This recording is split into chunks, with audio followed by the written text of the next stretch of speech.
ಎಲ್ಲರಿಗೂ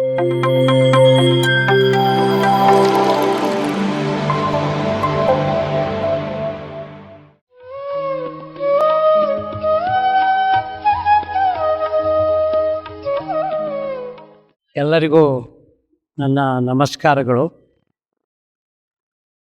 ಏನೋ ನೀವು ಇಲ್ಲೆಲ್ಲ ಸೇರಿ ಒಂದು ಧ್ಯಾನ ಅಂತ ಮಾಡ್ತಾ ಇದ್ದೀರೋ, ಆ ಧ್ಯಾನದಲ್ಲಿ ಹಲವಾರು ವಿಧಗಳು, ಹಲವಾರು ಬಗೆಗಳು ಇರ್ತವೆ. ಈಗ ಒಂದು ನಾನು ರೈತನಾಗಿ ಕಂಡಂಥ ಧ್ಯಾನ, ಹಸುವನ್ನು ಬಿಚ್ಚಿ ನಾವು ಮೇಯಲಿಕ್ಕೆ ಅಂತ ಬಿಟ್ಬಿಡ್ತೀವಿ.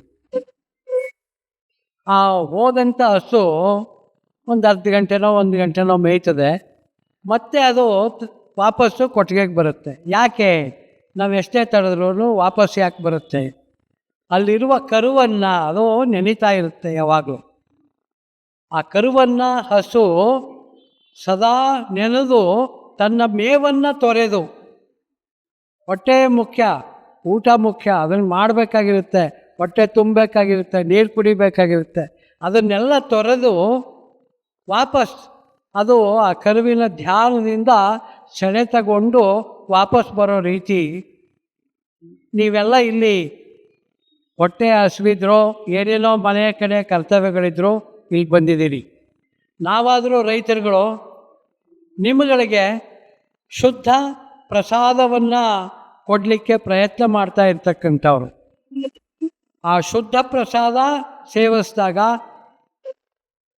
ಆ ಶುದ್ಧ ಪ್ರಸಾದ ನಿಮ್ಮ ಕೈಗೆ ಸತ್ಯ ಶುದ್ಧ ಕಾಯಕದಿಂದ ಬಂದಿದ್ದರೆ ಅದು ಶುದ್ಧ ಪ್ರಸಾದ ಸಿದ್ಧ ಪ್ರಸಾದವಾಗುತ್ತೆ.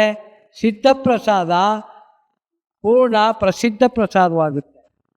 ಈ ಶುದ್ಧದಿಂದ ಸಿದ್ಧ, ಸಿದ್ಧದಿಂದ ಪ್ರಸಿದ್ಧವಾದ ಕಡೆಗೆ ನಾವೆಲ್ಲ ಪ್ರಯತ್ನ ಮಾಡಬೇಕು. ಅದಕ್ಕೆ ಪ್ರಾಥಮಿಕ ಅಂತ ಈ ಧ್ಯಾನ. ಅದನ್ನು ನೀವು ಮಾಡ್ತಾಯಿದ್ದೀರಿ. ಏನು ಈ ಶ್ವಾಸ ಅಂದರೆ? ಏನಿದೆ ಶ್ವಾಸದಲ್ಲಿ? ಇರ್ತಕ್ಕಂಥದ್ದೇ ಅಲ್ಲಿ ಆಕ್ಸಿಜನ್ನು, ಕಾರ್ಬನ್ ಡೈಆಕ್ಸೈಡು, ನೈಟ್ರೋಜನ್ನು, ಇವುಗಳೇ ಗಾಳಿಯಲ್ಲಿ ಇರ್ತಕ್ಕಂಥದ್ದು. ಆ ಶ್ವಾಸ ಅದನ್ನು ತಗೊಳುತ್ತೆ, ಅದನ್ನು ಬಿಡುತ್ತೆ, ತಗೊಳುತ್ತೆ, ಬಿಡುತ್ತೆ. ಈ ಗಾಳಿಯನ್ನು ಮಲಿನ ಮಾಡಲಿಕ್ಕೆ ಪ್ರಯತ್ನ ಮಾಡದೇ ಇರೋರು ಯಾರು? ಆಕ್ಸಿಜನ್ ತಗೋತೀವಿ, ಕಾರ್ಬನ್ ಡೈಆಕ್ಸೈಡನ್ನು ಬಿಡ್ತೀವಿ, ಗಾಳಿ ಏನಾಯಿತು? ಮಲಿನ ಆಯಿತು. ಯಾಕೆಂದರೆ ಪ್ರಾಣವಾಯು ಆಕ್ಸಿಜನ್ನು, ಪ್ರಾಣವಾಯುವನ್ನು ನಾವು ತಗೊಂಡು ಕಾರ್ಬನ್ ಡೈಆಕ್ಸೈಡನ್ನು ಬಿಟ್ಬಿಡ್ತೀವಿ. ಈ ರೀತಿ ಪ್ರತಿಯೊಂದು ಪ್ರಾಣಿ ಪಕ್ಷಿ ಯಾವ್ಯಾವುದು ಉಸಿರಾಡ್ತವೋ ಎಲ್ಲವೂ ಈ ಗಾಳಿಯನ್ನು ತಗೊಂಡು ಮಲಿನ ಮಾಡಲಿಕ್ಕೆ ಪ್ರಯತ್ನ ಮಾಡ್ತಾ ಇರ್ತವೆ. ಆದರೂ ಕೂಡ ಅದು ಮಲಿನವಾಗಲ್ಲ. ಈ ಏನು ಬಿಟ್ಟಂಥ ಕಾರ್ಬನ್ ಡೈಆಕ್ಸೈಡನ್ನು ಮತ್ತೆ ಸಮುದ್ರದಲ್ಲಿರ್ತಕ್ಕಂಥ ಅಗಾಧವಾದ ಫೈಟೋಪ್ಲಾಂಕ್ಟನ್ಸ್, ಏಕಾಣುಪಾಚಿ ಅಂತೀವಿ, ಆ ಏಕಾಣುಪಾಚಿಗಳಾಗ್ಬೋದು, ನಾವು ರೈತರುಗಳು ನೆಟ್ಟಂಥ ಸಸ್ಯಗಳಾಗ್ಬೋದು, ಮರಗಿಡಗಳು, ಅರಣ್ಯಗಳು, ಅಲ್ಲಿರ್ತಕ್ಕಂಥವೆಲ್ಲವೂ ತಾವು ತಗೊಂಡು ಮತ್ತೆ ಈ ವಾಯು, ಪ್ರಾಣವಾಯು ಜಾಸ್ತಿ ಇರೋ ರೀತಿ, ನಮಗೆ ಎಷ್ಟು ಬೇಕೋ ಅಷ್ಟು ದೊರಕೋ ರೀತಿ ಸದಾ ಮಾಡ್ತಾ ಇರ್ತವೆ. ಈ ಕ್ರಿಯೆ ಏನಿದೆ ಇದು ಅತ್ಯಂತ ಅಮೋಘ. ಮನುಷ್ಯನ ಶರೀರ ಅಂದರೆ ಏನಿಲ್ಲ, ಅದರಲ್ಲಿ 70% ನೀರು. ನೀರು ಅಂದ್ರೇನು? ಅದು ಹೈಡ್ರೋಜನ್ ಮತ್ತು ಆಕ್ಸಿಜನ್ಗಳ ಸಮ್ಮಿಶ್ರಣ. 70% ಗಾಳಿಯೇ. ಇನ್ನು ಉಳಿದದ್ದು ಅದು ಕೂಡ ಅಷ್ಟೇ. ನೀವೇನೇ ತಿನ್ನಿ, ಹೊಟ್ಟೆಗೆ ತರಕಾರಿ ತಿನ್ನಿ, ಹಣ್ಣು ತಿನ್ನಿ, ಇನ್ನೇನೇ ತಿನ್ನಿ, ಆಗ್ತಕ್ಕಂಥದ್ದು ಅಂತಿಮವಾಗಿ ಗ್ಲೂಕೋಸ್. ಗ್ಲೂಕೋಸ್ ಅಂದ್ರೇನು? C6H12O6 ಅಂತ ವಿಜ್ಞಾನ ಹೇಳ್ತಾ ಇದೆ. ಅಂದರೆ ಕಾರ್ಬನ್ ಮತ್ತು ಹೈಡ್ರೋಜನ್ ಮತ್ತು ಆಕ್ಸಿಜನ್ಗಳ ಸಮ್ಮಿಶ್ರಣವೇ ಈ ಗ್ಲೂಕೋಸ್ ಅಂತಕ್ಕಂಥದ್ದು. ಆ ಗ್ಲೂಕೋಸೇ ಶಕ್ತಿಯ ಮೂಲ. ಆ ಶಕ್ತಿ ಮೂಲ ಇರ್ತಕ್ಕಂಥದ್ದು ಈ ಗಾಳಿಯಲ್ಲಿ. ಅದನ್ನು ಸರಿಯಾಗಿ ತಗೊಳ್ಳೋದು, ಸರಿಯಾಗಿ ಬಿಡೋದು, ಮನಸ್ಸಿಟ್ಟು ತಗೊಳ್ಳೋದು, ಮನಸ್ಸಿಟ್ಟು ಬಿಡೋದು, ಅದು ಧ್ಯಾನ, ಅದು ಶ್ವಾಸ. ಅದನ್ನೇ ಪತ್ರಿಜಿಯವರು ಸದಾ ಎಲ್ಲರಿಗೂ ಹೇಳ್ತಾ ತಾವು ಜೀವವನ್ನು ಸವಸದಂಥದ್ದು. ಅದರ ಒಂದು ಅಂಶವಾಗಿ ಚನ್ನಬಸವಯ್ಯನವರು ಇಲ್ಲಿ ಒಂದು ಹುಟ್ಟಾಕಿದ್ದಾರೆ, ಪಿರಮಿಡ್ ಕೇಂದ್ರ ಅಂತ ಮೈಸೂರದು.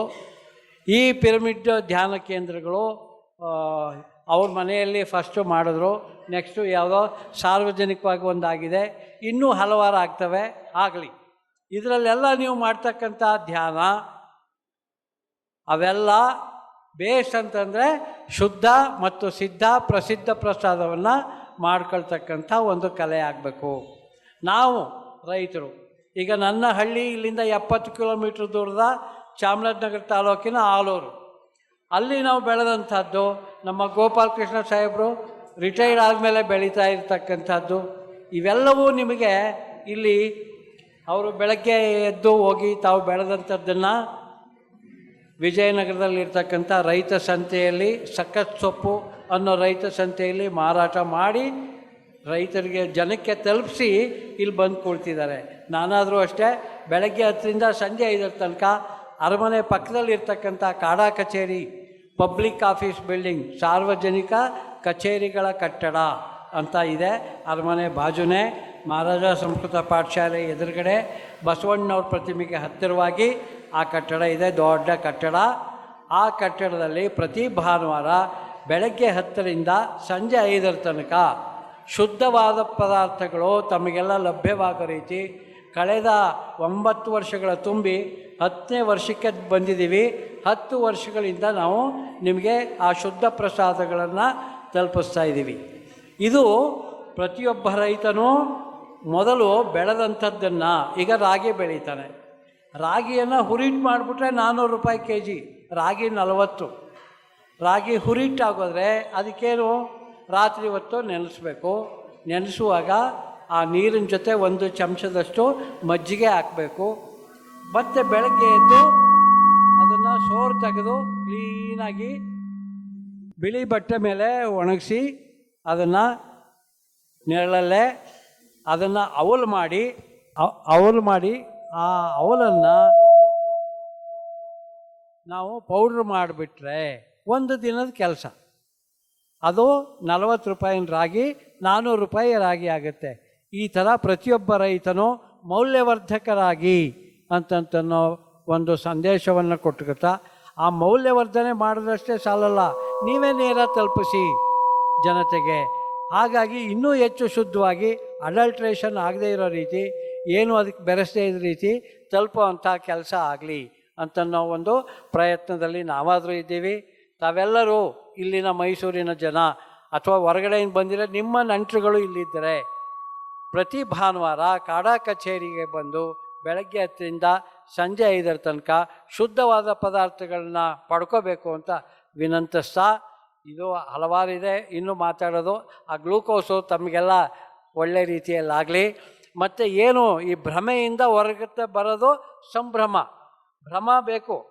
ಯಾವ ಥರ ಇರಬೇಕು? ಅದು ಸಂಯುಕ್ತವಾಗಿರಬೇಕು, ಸಮ್ಯಕ್ಕಾಗಿರಬೇಕು. ಆ ಸಮ್ಯಕ್ಕಾದಾಗ ಸಂಭ್ರಮ. ಯಾವಾಗ ನೀವು ಸರಿಯಾಗಿ ಸಂಭ್ರಮ ಪಡ್ತೀರೋ, ಈ ರೀತಿ ಸೇರಿ ಒಬ್ಬರಿಗೊಬ್ಬರು ಎಲ್ಲರೂ ಜೊತೆಯಲ್ಲಿ ಊಟ ಮಾಡ್ತೀರಿ, ಜೊತೆಯಲ್ಲಿ ಧ್ಯಾನ ಮಾಡ್ತೀರಿ, ಈ ಥರ ಆದಾಗ ಏನಾಗುತ್ತೆ, ನಮ್ಮೊಳಗಡೆ ಒಂದು ಹ್ಯಾಪಿ ಹಾರ್ಮೋನ್ ರಿಲೀಸ್ ಆಗುತ್ತೆ. ಆ ಹ್ಯಾಪಿ ಹಾರ್ಮೋನ್ನ ಬಿಡುಗಡೆ ಮಾಡ್ಕೊಳ್ತಕ್ಕದ್ದೇ ಧ್ಯಾನ.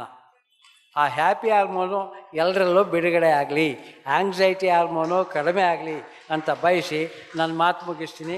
ಎಲ್ಲರ ಪಾದಕ್ಕೆ ಶರಣು, ನಮಸ್ಕಾರ.